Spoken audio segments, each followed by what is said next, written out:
Assalamualaikum warahmatullahi wabarakatuh. Perkenalkan, saya Novia Mega Puspita, calon guru penggerak Angkatan 9 Kabupaten Pesawaran. Berikut adalah dokumentasi aksi nyata modul 1.4 tentang budaya positif dan penerapan keyakinan kelas. Selamat menyaksikan. Assalamualaikum warahmatullahi wabarakatuh. Yang saya hormati Ibu Yusnia Aini selaku Kepala Sekolah SMP Negeri Santa Bima Pesawaran yang sangat saya banggakan. Pada hari ini saya memohon izin untuk melakukan aksi nyata. Aksi nyata ini berupa diseminasi budaya positif.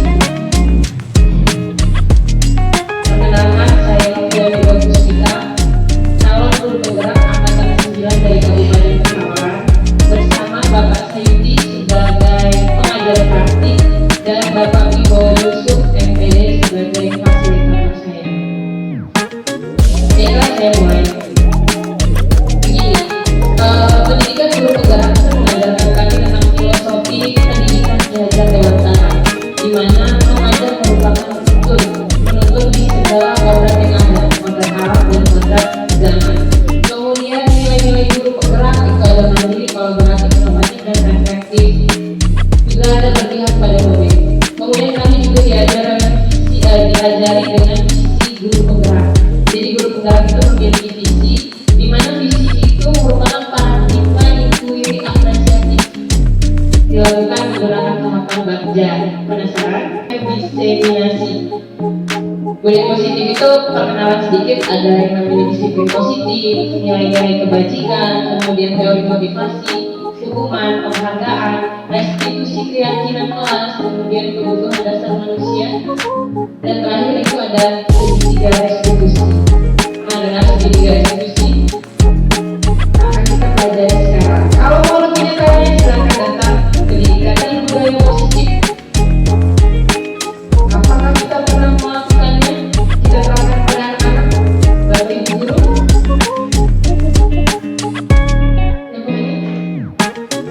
Ya.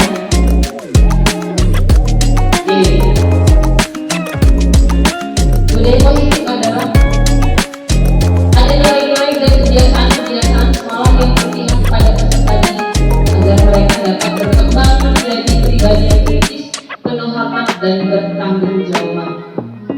Nah, inilah budaya positif yang nanti akan kita terapkan di sekolah kita. Kemudian dimulai dari perubahan paradigma. Paradigma itu apa ya? Sudut pandang. Nah, jadi sebelum kita memulai ke budaya positif, kita akan merubah sudut pandang kita. Apa itu pendidikan? Nah, ini dia filosofi pendidikan belajar dewasa. Pendidikan itu bukan tabula rasa. Ini dari bahasa Latin yang berarti siswa itu bukan kertas kosong. Jadi guru itu bukan mengajar menulis kertas kosong lagi enggak betul. Guru bukan seperti itu yang dimaksud dengan belajar lewat cara. Kemudian semuanya terlahir dengan bakatnya masing-masing atau unik. Nah, itu tadi. Kalau anak murid kita itu bukan kertas kosong, tetapi mereka itu sudah punya bakat masing-masing di teknik ciptakan orang Irahi. Nah, mereka memiliki budi pekerti. Tugas guru itu menuntut bakat tersebut agar anak itu dapat tumbuh dan selamat serta bahagia. Jadi, anak itu memiliki bakat masing-masing, memiliki bakat-bakat yang unik. Si A tidak bisa matematika, si B bisa matematika, si A bisa seni, si B tidak bisa seni. Nah, itu memiliki nilai masing-masing. Jadi, siswa itu bukan kertas kosong, bukan tabula rasa. Kemudian guru ibarat petani dan siswa itu ibarat biji jagung. Bisa kebayang? Jagung bisa tumbuh dan berbuah dengan lebat. Seperti itulah tugas guru. Tugas guru membuat biji jagung tadi tumbuh dengan baik, kemudian kita bisa memanen hasilnya yang banyak. Kebayang ibu-ibu ya? Kemudian kodrat alam dan kodrat zaman. Kemudian anak juga kita mendidik dengan cara kodrat zaman. Bapak ibu guru yang di sini tidak bisa menyamakan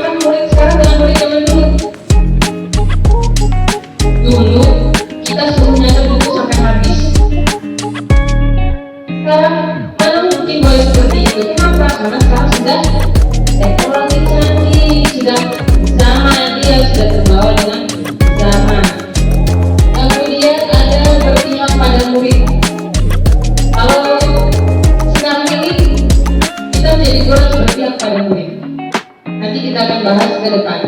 Jadi kita lanjut dulu perubahan paradigma. Nah ini disebut tadi perubahan paradigma. Untuk membangun budaya yang positif, sekolah perlu menyediakan lingkungan yang positif, aman dan nyaman agar murid-murid mampu berpikir, bertingkah, mencipta dengan merdeka, mandiri dan bertanggung jawab. Nah itu adalah tujuan dari budaya positif yang akan kita terapkan di sekolah. Selanjutnya, disiplin dikaitkan dengan kontrol. Dalam hal ini kontrol guru dalam menghadapi murid.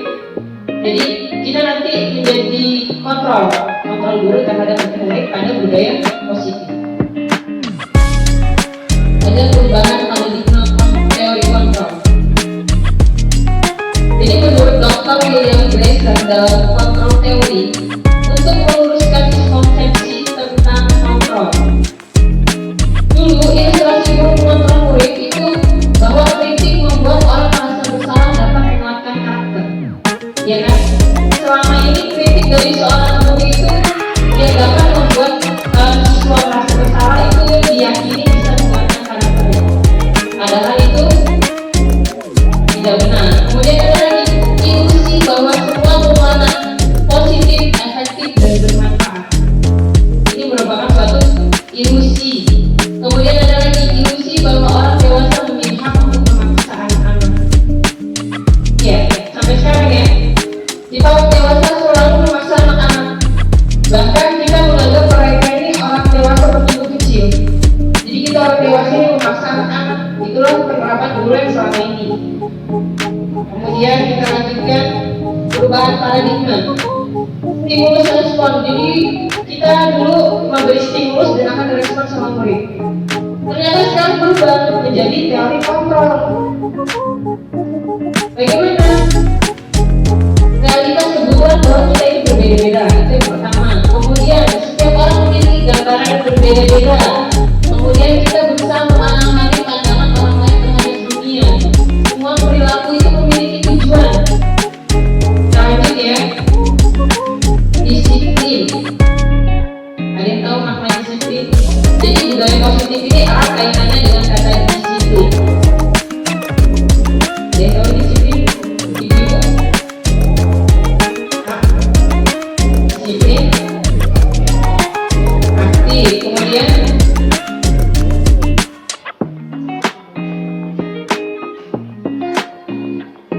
peraturan, taat. Ada lagi disiplin. Nah, cek disiplin. Kata disiplin sering dikaitkan dengan tata tertib, teratur, kepatuhan pada peraturan. Kata disiplin juga sering dihubungkan dengan hukuman. Padahal itu sungguh berbeda karena belajar dengan disiplin tidak harus dengan memberi hukuman. Jadi sekarang ini kita pindah paradigma. Kalau dulu salah dikit mereka harus menerima hukuman. Nah sekarang kalau bisa hukuman itu sejauh mungkin jangan dilakukan hukuman. Hukuman itu adalah langkah paling akhir kita untuk memberi tindakannya terhadap murid. Itu belakangan, masih banyak cara lain sebelum kita lakukan hukuman kepada anak. Makanya kalau bisa jangan sampai sama sekali menggunakan hukuman. Itu sekarang. Belajar dengan cara menyatakan bahwa untuk mencapai kemerdekaan dalam konteks pendidikan saat ini dan untuk menciptakan murid yang merdeka, syarat utamanya adalah harus ada disiplin yang kuat. Disiplin yang dimaksud adalah disiplin diri yang memiliki motivasi internal. Jika tidak memiliki motivasi internal, maka kita memerlukan pihak lain untuk mendisiplinkan kita. Nah, maksudnya di belajar dewasa ini, disiplin yang dimaksud itu disiplin dari diri sendiri. Gimana caranya budaya positif ini mengarahkan murid itu dengan sendirinya mendisiplinkan diri, bukan dari peraturan yang kita buat.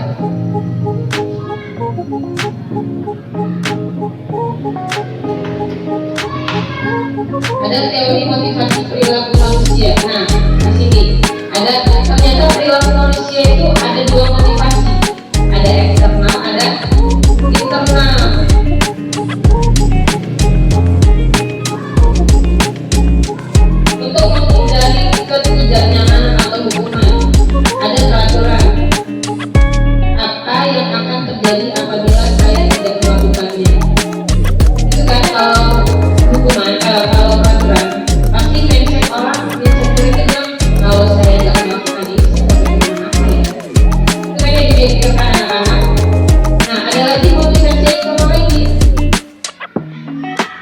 mendapatkan imbalan. Jadi begini, mereka berpikir apa yang saya dapatkan apabila saya melakukannya. Jadi mindset anak-anak itu, dia takut melakukan sesuatu karena takut hukuman. Dia mau melakukan sesuatu karena mau dikasih hadiah. Berarti itu bukan dari dalam diri sendiri kan? Bukan dari diri anak tersebut. Nah, disiplin positif ini mengembangkan motivasi internal dalam diri. Jadi mereka bisa berpikir seperti ini. Saya akan menjadi orang yang seperti apa apabila saya melakukannya. Contoh. Nah, ini bisa. Mengapa kita memiliki peraturan harus menggunakan helm saat berkendara roda 2? Kenapa? Untuk keselamatan, bukan takut kena tilang.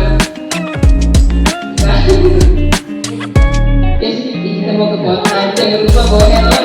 Ada polisi, ya kan? Nah, ada polisi kok terbalik. Belum ada dalam jiwanya mau selamat. Ya kan, selama ini kita kayak gitu kan. Yang penting kita jangan tilang. Udah pede banget dari sini ke kota merasa bakal selamat tanpa helm. Padahal helm itu untuk keselamatan. Kalau nggak bakal ini hari Minggu nggak bakal ada polisi, nggak bakal kena tilang. Kita nggak usah pakai helm. Padahal kan itu untuk keselamatan kita. Tetapi karena ada peraturan, mereka pakai helm. Dan sekarang ada lagi, mengapa kita memiliki peraturan 3M? Menggunakan masker, mencuci tangan, menjaga jarak 1,5 meter. Peraturannya menghindari apa? Ya, menghindari penularan penyakit. Mengapa kita memiliki peraturan harus datang tepat waktu pada saat mengikuti pelatihan? Kalau ada pelatihan lebih cepat dari kita, kalau bisa duduk paling depan. Iya kan? Kenapa? Karena kita kan padahal kan cuma dikasih tahu datang jam 8 itu sudah datang jam 8. Ya kan? Bukan itu udah dari sana pokoknya. Padahal kan nggak ada peraturannya. Cuma dibilang aja kan, nggak ditulis gini. Kalau tidak datang tepat waktu suruh mungut sampah, ada nggak? Nggak ada kan? Kenapa kita bisa datang lebih cepat waktu pelatihan? Tanpa kesadaran diri. Kemudian ada apa lagi? Rasa malu kalau datang terlambat. Nah, itu udah motivasi intrinsik, motivasi di dalam diri. Oke, kita lanjut ya.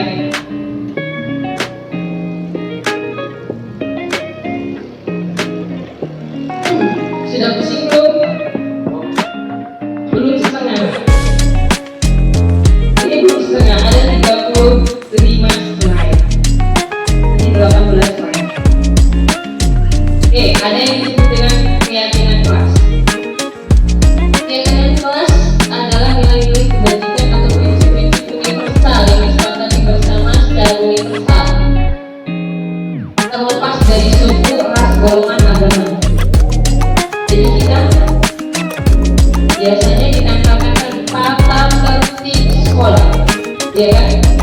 Tata tertib kelas, tata tertib apalagi yang sudah dibuat sama panitia itu. Tata tertib ujian itu masih tata tertib ya.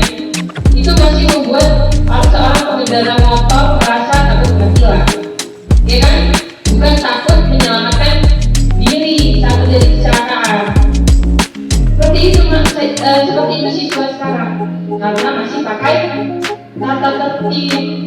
Jadi sekarang kita ubah paradigma. Paradigma kita bukan lagi tata tertib, tapi keyakinan sekolah, keyakinan kelas, keyakinan asesmen.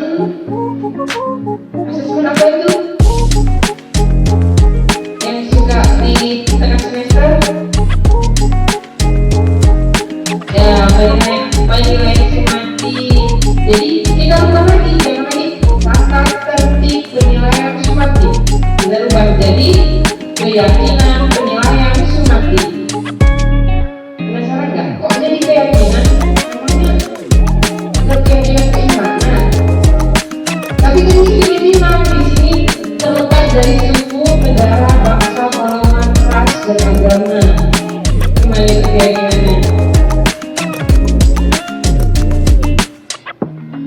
Menurut Goshen, keyakinan itu akan lebih memotivasi seseorang diri dalam diri seseorang. Jadi tugas kita ini di lingkungan sekolah, kita harus membuat siswa pengendara motor itu merasa takut tidak menggunakan helm demi keselamatannya, bukan demi kena tilang polisi. Kemudian kita juga harus membuat siswa itu merasa takut tertular penyakit, menaati pakai masker, jaga jarak, cuci tangan. Itu bukan karena peraturan, tapi karena melindungi dirinya. Kemudian kita harus membuat siswa itu datang tepat waktu, bukan karena tata tertib sekolah, bukan karena tata tertib kelas, tetapi karena kesadaran diri siswa. Bagaimana cara menimbulkan kesadaran diri tersebut? Kita lakukan pembentukan keyakinan kelas. Penasaran dengan keyakinan kelas? Sambil kita jangan terlalu tegang ya. Tapi kita masih lama. Pembentukan keyakinan kelas. Yang pertama, keyakinan kelas itu bersifat abstrak daripada peraturan yang lebih rinci dan konkret. Keyakinan kelas berupa pernyataan universal. Maksudnya di sini universal itu berlaku bagi semua. Mau dia perempuan, mau dia laki-laki, mau dia Islam, mau dia non-Islam, mau dia Jawa, mau dia Sunda, mau dia Lampung, semuanya sama. Kemudian pernyataan keyakinan kelas senantiasa dibentuk dalam kalimat positif. Jadi keyakinan kelas itu bukan seperti ini. Tidak boleh datang terlambat. Tetap tertib ya. Tata tertib SMP Satap 5 Pesawaran. 1. Tidak boleh datang terlambat. 2. Apa lagi? Tidak boleh alfa lebih dari 5 kali. Pasti ada tidak ya kan? Yang namanya peraturan pasti ada perintahnya, pasti ada kata perintah. Sedangkan keyakinan kelas ini tidak ada kata perintah, dia kata kalimat positif. Kemudian keyakinan kelas hendaknya tidak terlalu banyak sehingga mudah diingat dan dipahami. Kemudian semua warga kelas sebaiknya ikut berkontribusi dalam membuat kegiatan kelas, bersedia meninjau kembali keyakinan kelas. Jadi setelah kita buat keyakinan kelas, setiap mau mulai pelajaran, setiap guru kita suruh siswa baca keyakinan kelas. Jadi itu mengingatkan siswa bahwa itu mereka buat sendiri keyakinannya dan mereka harus mematuhi sendiri, kan mereka buat. Ada pepatah yang bilang peraturan itu dibuat untuk dilanggar, ya kan? Pernah dengar? Saya dengar peraturan dibuat untuk dilanggar. Hello, itu bukan peraturan, ya kan? Kita keyakinan. Buat siapa? Kalian. Buat siapa? Buat kalian. Jadi bukan untuk dilanggar sama kalian. Itu karena kita sekarang berubah paradigma. Karena ini peraturan, karena ini tata tertib, tetapi keyakinan dalam diri mereka sendiri. Sampai di sini ada pertanyaan?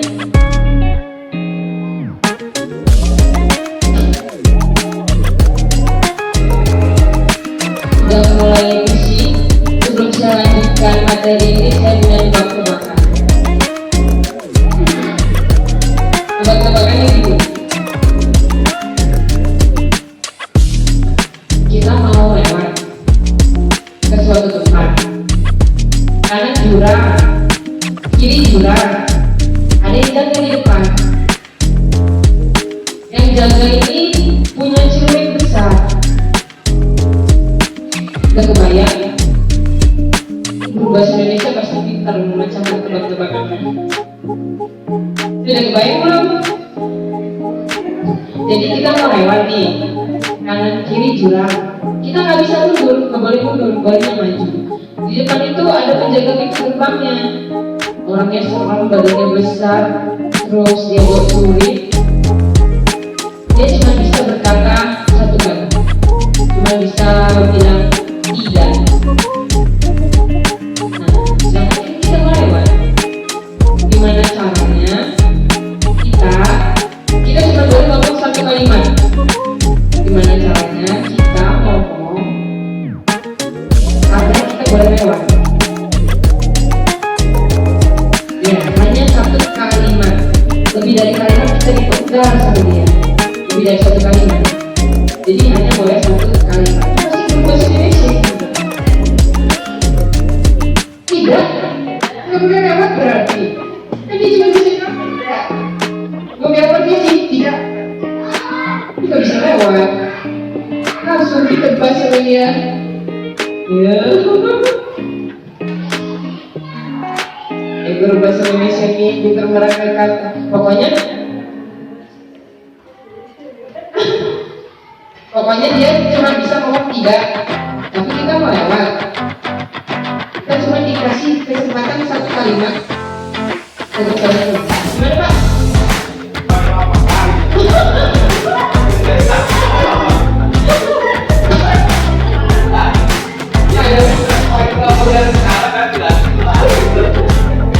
Ini ngajarin murid loh.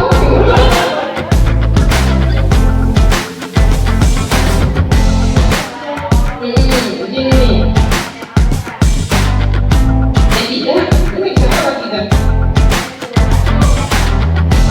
Ya, kita buat kalimat di sini. Dia cuma jawab tidak. Dia cuma bisa ngomong satu kata, satu kalimat. Boleh, tapi nggak boleh putus kalimatnya. Ayo, penjaganya cuma bisa bilang tidak. Tidak. Kita boleh ngomong gitu tidak. Gimana? Itu gimana?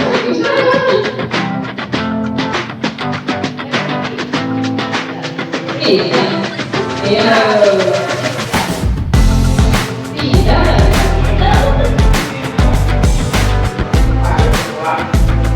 Tidak.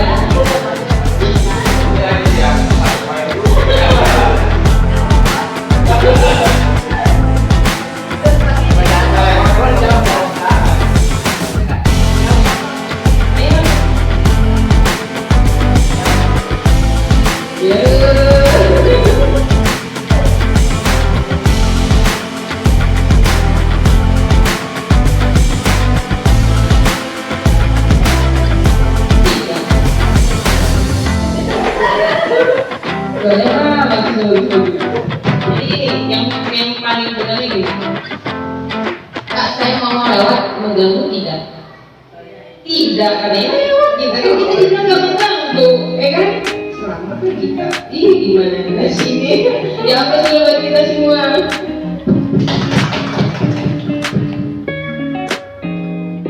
Lanjut ya. Masih penasaran kan? Oh iya.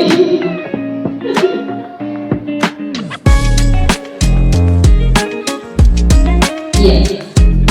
Penasaran gimana caranya? Silakan daftar pendidikan guru penggerak angkatan 11.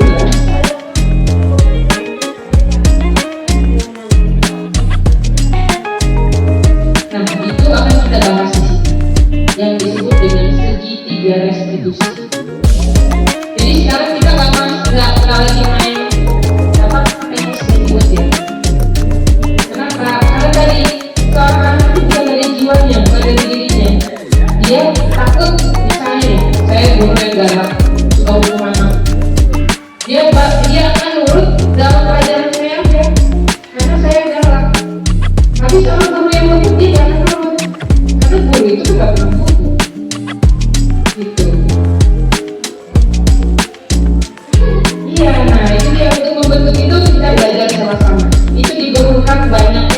bergerak di setiap sekolah. Jadi semangat daftar guru penggerak ya ibu-ibu, bapak-bapak.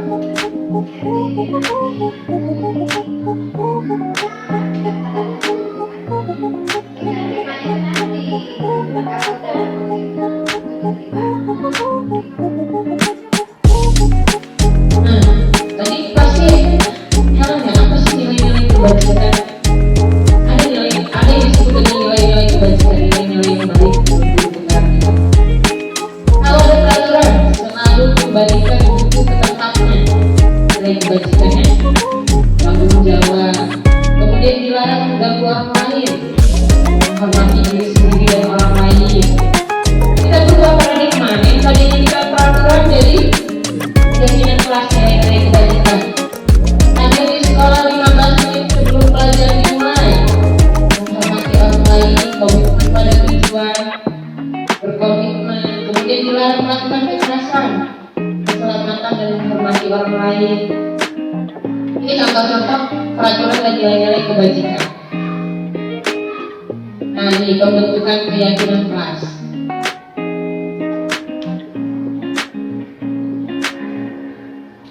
Jadi saya sudah mempraktekkan kepada siswa di kelas 7, 8, dan 9 bagaimana itu keyakinan kelas. Alhamdulillah sudah lebih baik. Jadi karena mereka seperti ini, mereka malu dengan diri sendiri. Karena mereka yang kuat keyakinan itu. Iya, kesepakatan kelas.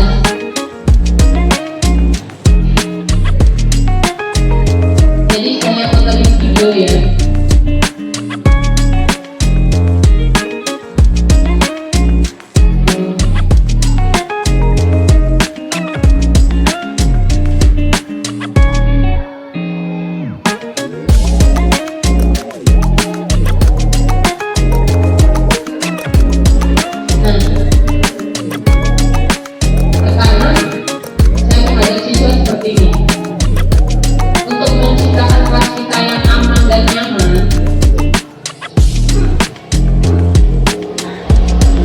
Coba buat ya, misalnya saya guru,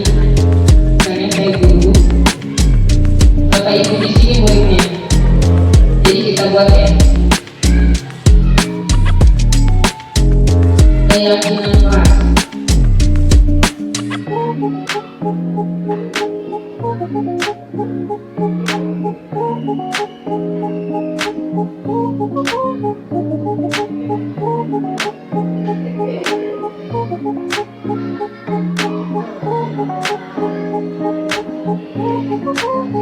Yang pertama dulu.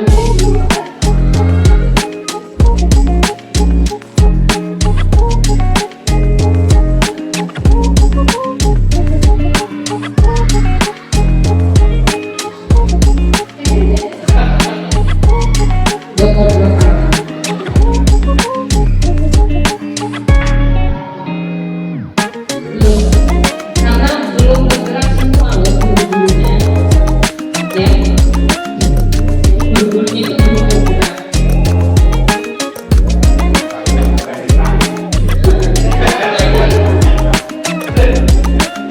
Nih, kita ini ya, sampai buat keyakinan kelas. Jadi untuk kelas yang aman dan nyaman, jadi kita setiap manusia itu membutuhkan cinta kasih, kemudian kesenangan terhadap sesuatu. Misal kalau perempuan sukanya perhiasan, gitu kan. Kemudian penguasaan, kita juga membutuhkan penguasaan terhadap sesuatu untuk survival, untuk bertahan hidup. Kemudian kebebasan, kita juga membutuhkan kebebasan. Dalam belajar pun kita membutuhkan kebebasan. Dan sekarang lagi digalakan yaitu merdeka belajar. Di sini ada contoh kasus penerapan disiplin positif. Ibu Ani sebaiknya mencari tahu harus melakukan tindakan tersebut, mengetahui kebutuhan anak dan berusaha dipenuhi Agus. Kita balik lagi ke kebutuhan dasar manusia. Jadi Agus tadi melakukan pelanggaran itu berdasarkan kekurangan dari kebutuhan ini. Kita kasih kesenangan, penguasaan dan kebebasan.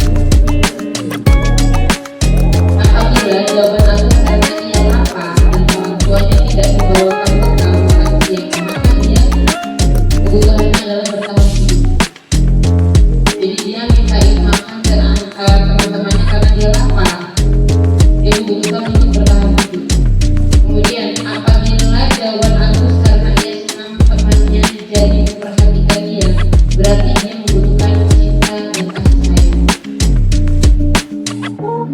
Terbayangkan ibu-ibu ya. Kemudian apabila jawaban Agus adalah dia merasa hebat karena temannya jadi takut dan menuruti keinginannya.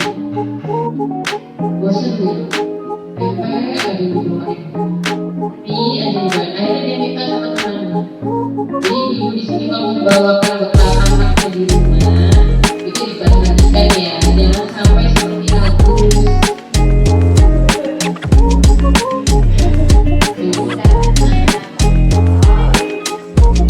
Itu bekal kita zaman kita dulu. Kalau nggak mau sama teman itu kemudian coba satu ya, try dulu. Belum ini belum banyak mie instan. Jadi bang betul bawa mie instan.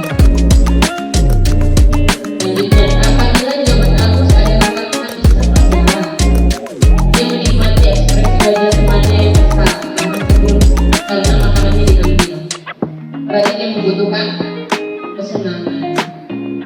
Nah, jadi kita di sini Bu Hidayah di sini bukan berarti harus ngejudge langsung menghukum si Agus, tapi kita harus tahu dulu si Agus ini membutuhkan apa dalam kehidupannya. Oke, kita dikenalkan lagi dengan istilah dunia berkualitas. Jadi dunia berkualitas adalah tempat khusus dalam pikiran, tempat menyimpan gambaran, representasi dari semua yang kita inginkan. Bisa berisi orang-orang, hal-hal apa saja yang terbaik dalam hidup yang membuat kita merasa bahagia dan terpenuhi kebutuhan dasar. Jadi itu namanya dunia berkualitas. Jadi setiap kita ini punya dunia berkualitas. Kita punya ini orang-orang yang berarti dalam hidup kita.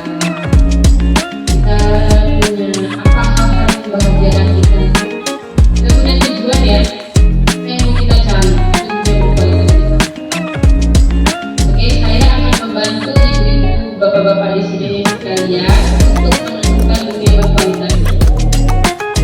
Cara pikirkan siapa orang-orang yang paling penting dalam hidup Anda. Dan berpikir keluarga. Kemudian nilai-nilai kebajikan apa yang terpenting dalam hidup Anda. Jujur, bertanggung jawab. Dan lagi, kalau Anda menjadi orang yang ideal, karakter atau sifat apa yang paling Anda inginkan ada pada diri Anda? Oke, di sini saya mau minta satu orang untuk menemukan dunia berkualitasnya. Boleh? Ada yang mau?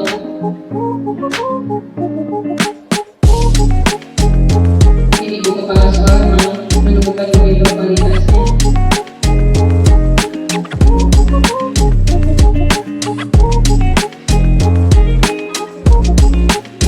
Rifaan, dunia berkualitas. Ya, siapa? Sini mungkin mau? Pak Wali. Hebat. Hebat ya?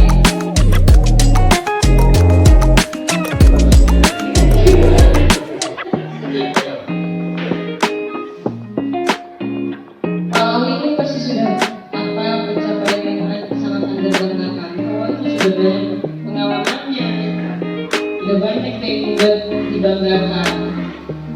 Pekerjaan ideal bagi Anda. Ceritakan bagian perjalanan hidup Anda di mana Anda merasa itulah titik puncak hidup Anda.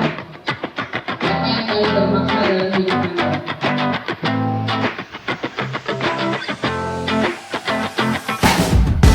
Kita mencari dunia berkualitas.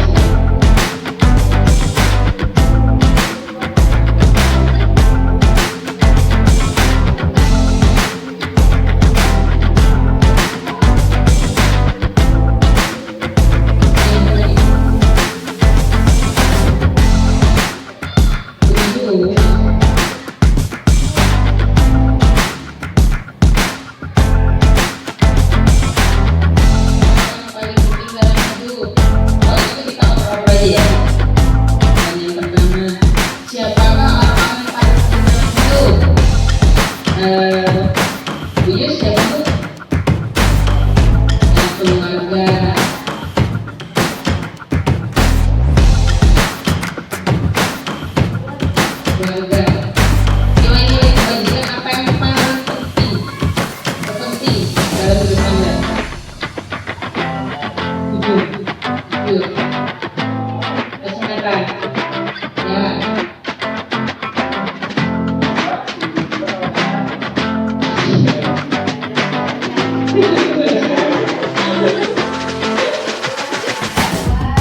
kayaknya masih gini sudah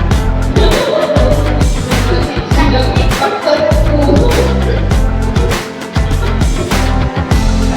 Kalau Anda menjadi orang yang ideal, harapan Anda tentang apa yang pasti nanti akan terwujud.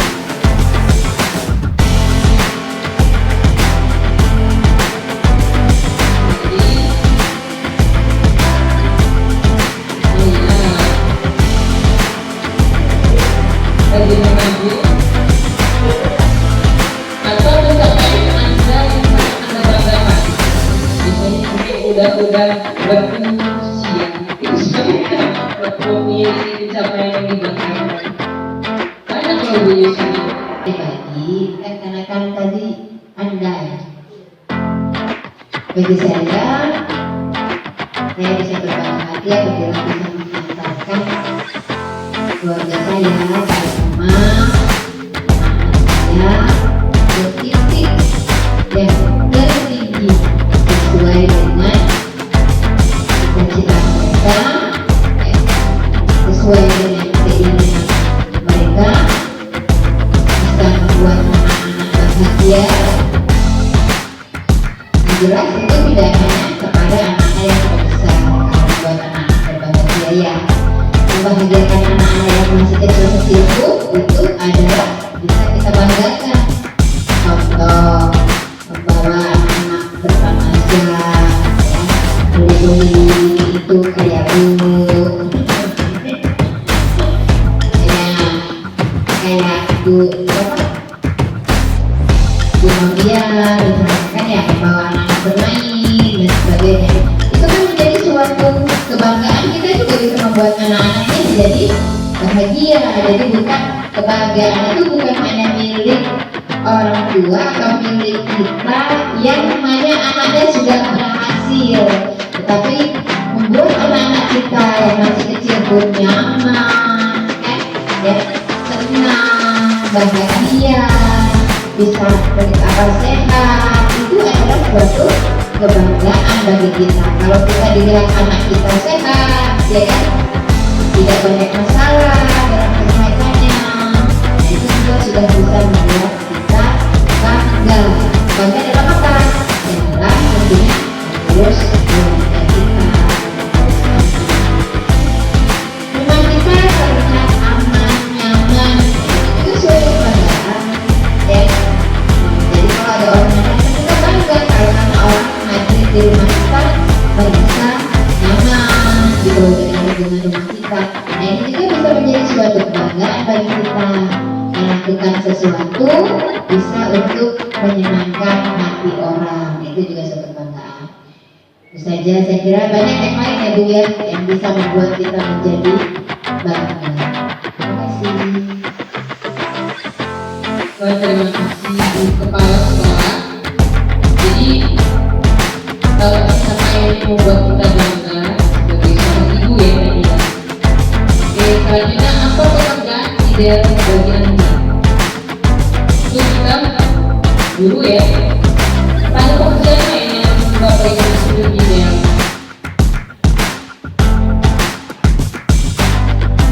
Jadi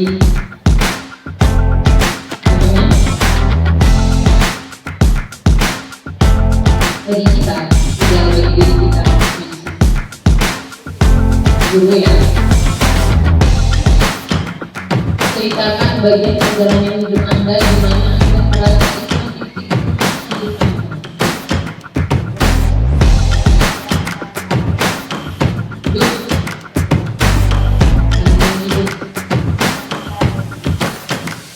baik untuk semua lagi.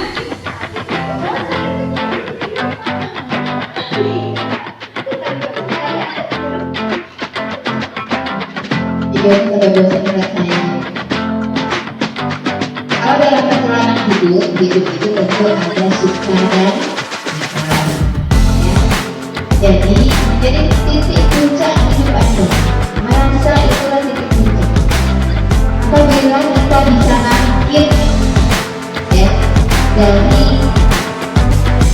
ya keberdukaan, kedukaan dan sebagainya, itu adalah suatu titik puncak kalau bagi saya.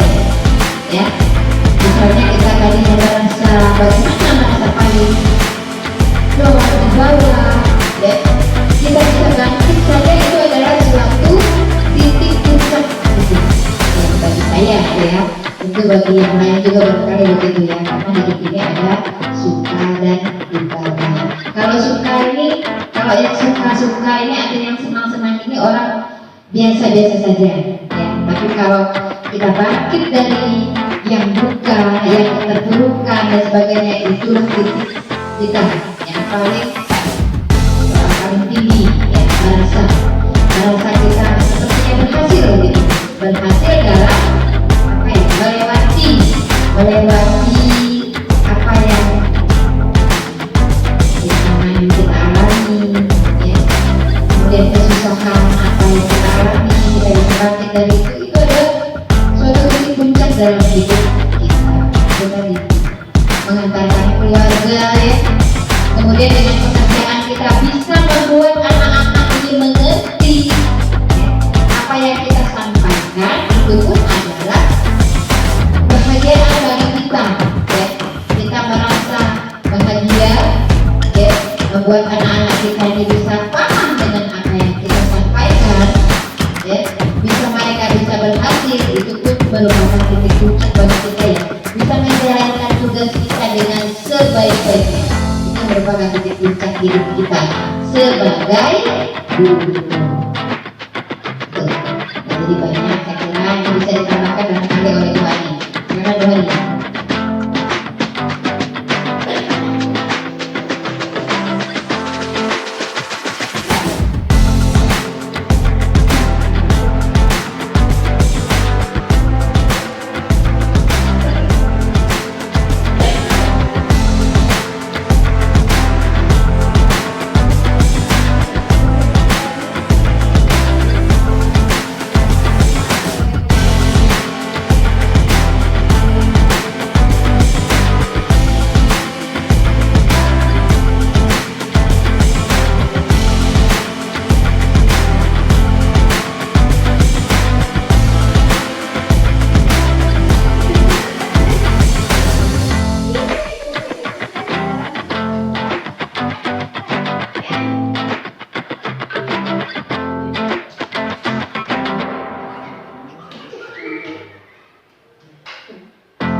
terima kasih. Kita sudah menemukan dunia yang berkualitas ya. Apa yang paling bermakna dalam hidup Anda? Kalau saya yang paling bermakna dalam hidup saya, saya tadi bangkit dari keterpurukan. Kita terpurukan. Lanjut ya. Nah, dari kita sudah menemukan yang paling bermakna dalam hidup kita ya. Tadi kita kan sudah dari dunia berkualitas yang ada pada diri kita. Di sini kita mulai mengenal yang namanya restitusi atau 5 posisi kontrol. Restitusi itu apa sih?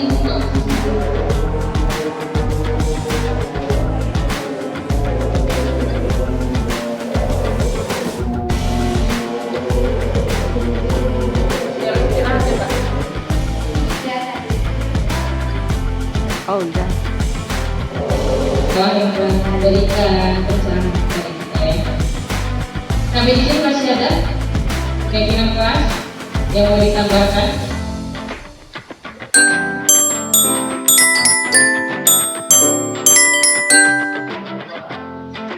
Dari siapa nih yang mau duluan? ladies first atau boys first? Nah, dari Amro? Ya, Amro. Ladies first ya. Iya dibaca. Ini berdasarkan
Udah ya.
Nah, ini sudah kalian tanda tangani, pada tangan juga.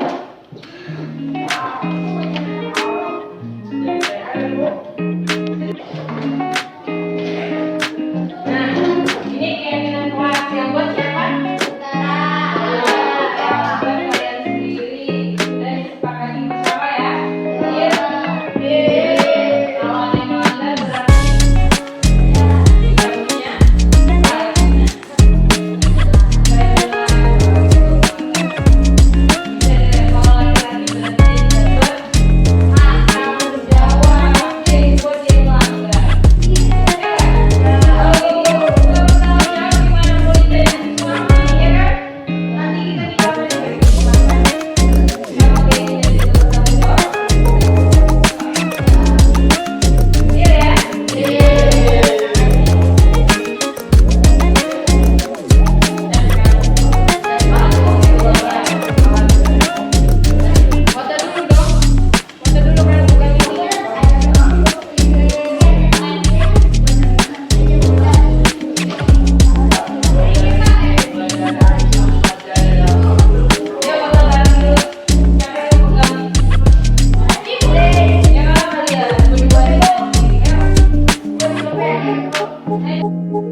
Assalamualaikum warahmatullahi wabarakatuh.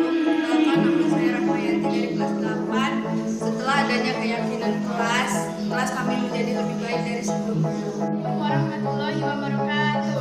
Perkenalkan, nama saya Suyati, saya dari kelas 9. Nah, jadi di kelas kami itu sudah menerapkan keyakinan kelas. Setelah kami menerapkan keyakinan kelas kami menjadi lebih disiplin, teratur, dan sangat tertib. Assalamualaikum warahmatullahi